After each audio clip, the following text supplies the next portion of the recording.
guys, so it is 80 degrees today on December 30th in Texas, and so we decided that we were going to make a day of outside and planting plants. And so the funny story is that this is a pear tree, and I bought this pear tree about 3 or 4 years ago when I lived in Fort Worth, and it grew to be about 7 feet tall, and it was giving us pears.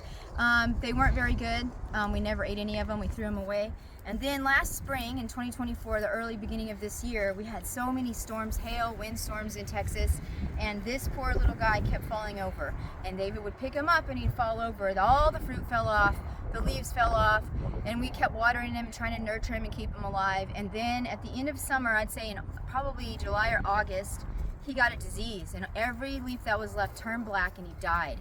And so we were like, well, we were getting ready to move here in Coleman, and we thought, well, I guess he's dead, but I want my pot. So David cut him down, and we just carried the pot because we were so busy moving, and we brought it here. Nothing was on this plant. It was just this little tiny twig, this little, I don't know, trunk here. And we brought it.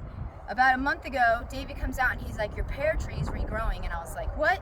So I run outside, and here's my pear tree that I thought died, that had gone through storm after storm after storm, lost all of its fruit, and caught a disease. And here he is, growing again, fresh leaves. And mind you, we're in December too, so he's doing very well. I mean, we are in Texas and it's 80 degrees today. But we're about to replant this on the property, and we're about to put this back into the ground so that it can thrive and it can bear more fruit. And I know this time that because of everything that this poor little plant has gone through, we're gonna get some very good tasting sweet pears from this little guy in a few years. And I'm super excited because we were ready to throw him away. When we got here, we were gonna discard him in the dump, and we were gonna get rid of him, and I was gonna plant something else in this pot. And now he gets to be put into our property by our pond, and he's going to give us orchards of pears hopefully one day. And so this makes me think of Jesus when Jesus said, I think it's in John 12, and he talks about a seed has to go into the ground and die in order to produce fruit. And so you don't want to be alone. You want to allow things in your life to die. God calls us to follow him, to take up our cross, and I love that, and we all have a hard time doing that. And so we have to sometimes let things die. And so it doesn't mean that it's gone forever. Like I thought this poor little pear tree was gone. I thought I was done. I was to buy a new one, but it wasn't gone. Here he is, and he regrew. We were ready to throw him away. It also reminds me of when you're discipling people, or even your children or your spouse or a friend who you just have poured into and prayed for, and you're just like ready to give up on them. Don't give up, because it might look like it's a lost cause. It might look like you just got to throw them out, so to say. Don't, because God's still working in them even when you can't see it. God works in the hidden things and behind the scenes, and we don't always know what's going on, but he hears our prayers.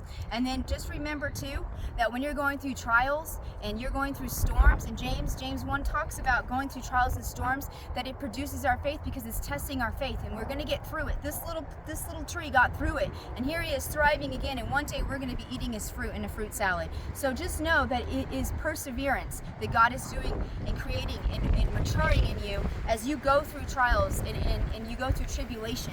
He's producing your faith. So trust him, and don't think that just because something looks dead that it is dead.